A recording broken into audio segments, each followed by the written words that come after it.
근본주의는 불안과 공포를 먹고 자란다 라는 분석이 제 마음에 꽂혔습니다. 1990년대 이후 교세 급감, 사회적 영향력 감소, 세습 문제 이런 것들로 위기감을 느낀 한국 교회가 점점 더 극단적으로 변해갔다는 것이죠. 생각하는 신앙 우러나는 복음 믿음 향기.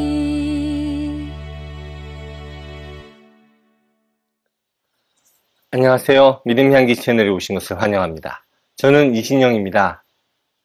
오늘은 이런 책까지 나오다니 생각했던 책 한 권을 나눠볼게요. 배덕만 교수의 전광훈 현상의 기원입니다. 솔직히 이 책을 집어두기까지 꽤 망설였습니다. 요즘 한국교회 이야기만 나와도 마음이 무거워지는데 하필이면 전광훈이라뇨. 그런데 읽고 나니 이 책이 단순히 한 사람을 비판하는 책이 아니라는 걸 알게 되었습니다.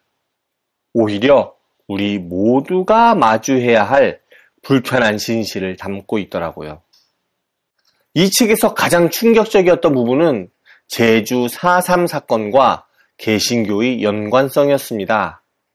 서북청년단이 영락교회 청년회를 중심으로 만들어졌고 한경직 목사가 직접 우리 영락교회 청년들이 중심이 되어 조직했다고 증언한 사실 말입니다. 정말 믿기 어려웠습니다. 사실 최근에 4.3 사건이 조명받으면서 어느 정도 알고 있었던 사실이지만 이렇게 자세하게 들여다보니 정말 믿기 어렵더라고요.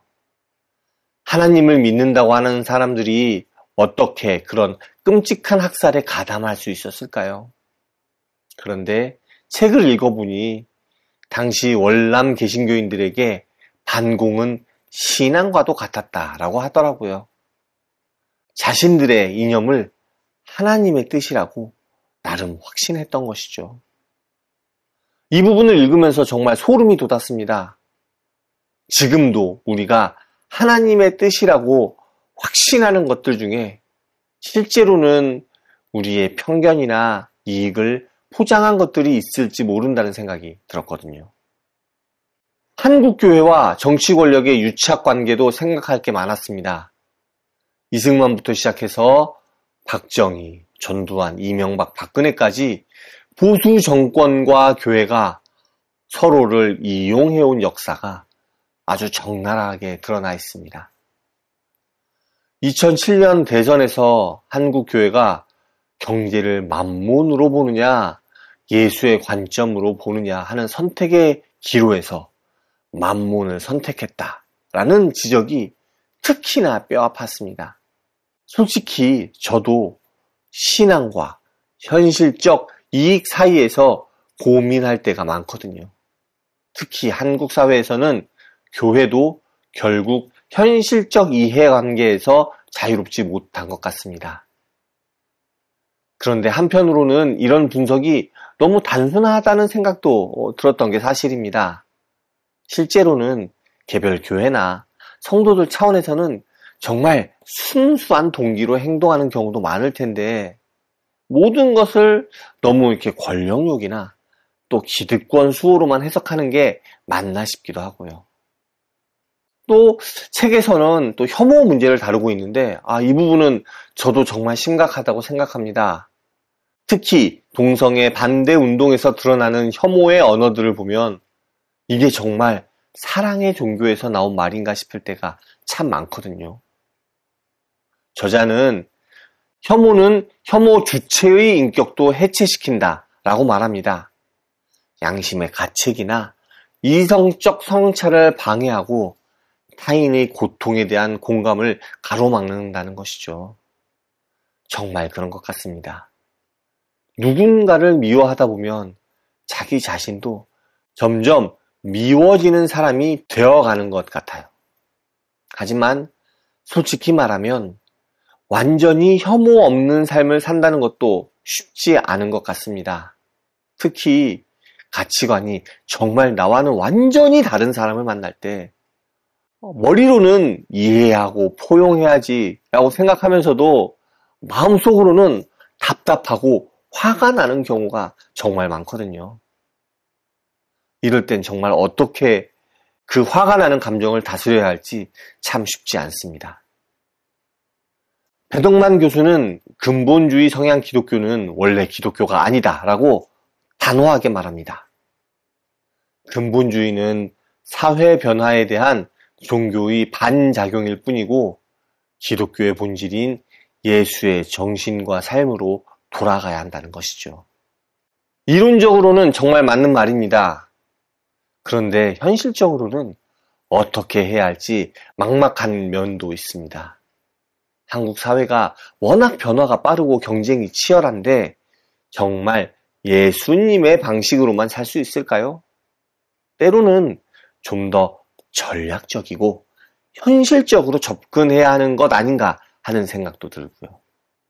특히 젊은 세대들이 교회를 이렇게 많이 떠나고 있는 이 현실에서 너무 이상적인 메시지만 전한다면 오히려 더 큰 괴리감을 만들 수도 있겠다는 우려도 있습니다. 특히 근본주의는 불안과 공포를 먹고 자란다라는 분석이 제 마음에 꽂혔습니다. 1990년대 이후 교세 급감, 사회적 영향력 감소, 세습 문제 이런 것들로 위기감을 느낀 한국 교회가 점점 더 극단적으로 변해갔다는 것이죠. 그런데 생각해보니 저도 뭔가 위협받는다고 느낄 때 더 경직되고 방어적이 되는 것 같습니다. 그렇다고 그러한 것이 정당화될 수는 없죠. 책에서 가장 인상 깊었던 부분 중 하나는 한국 교회가 제주 4.3에 대해서 제대로 사과하지 않았다는 지적이었습니다. 70년이 넘는 시간이 흘렀는데도 공식적인 참여나 회개가 없었다는 것이죠. 2019년에 한국기독교교회협의회에서 뒤늦게나마 기도회를 열고 사죄했다고 하는데 정말 많이 늦었죠. 그런데 한편으로는 이런 역사적 죄책에 대해 현 세대가 어디까지 책임져야 하는지도 복잡한 문제인 것 같습니다. 이런 부분에 대해서 교회가 깊이 논의하고 또 서로 이야기하면서 마음을 모아가야 하지 않을까 싶네요. 저자는 한국교회가 이념의 탈을 벗고 과거의 죄를 정직하게 인식하며 겸손히 회개할 때 치유가 가능하다라고 이야기합니다.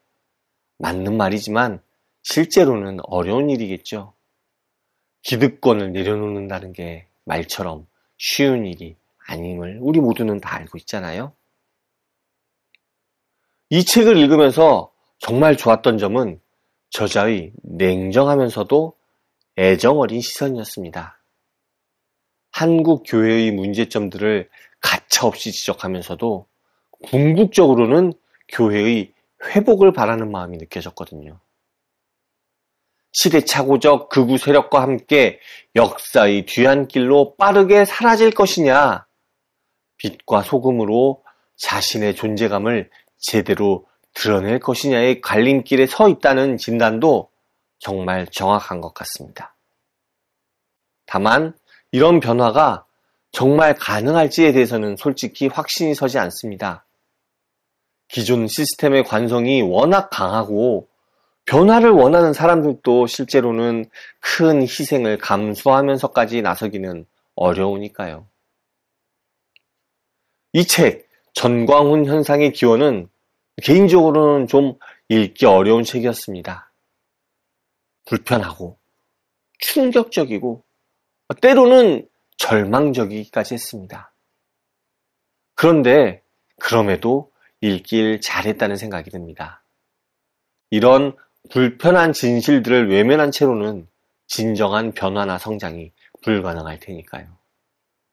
물론 이 책의 모든 분석에 100% 동의하는 건 아닙니다. 때로는 너무 단정적이거나 일방적인 해석이라는 생각도 들었고 현실의 복잡함을 충분히 고려하지 못한 부분도 있는 것 같습니다.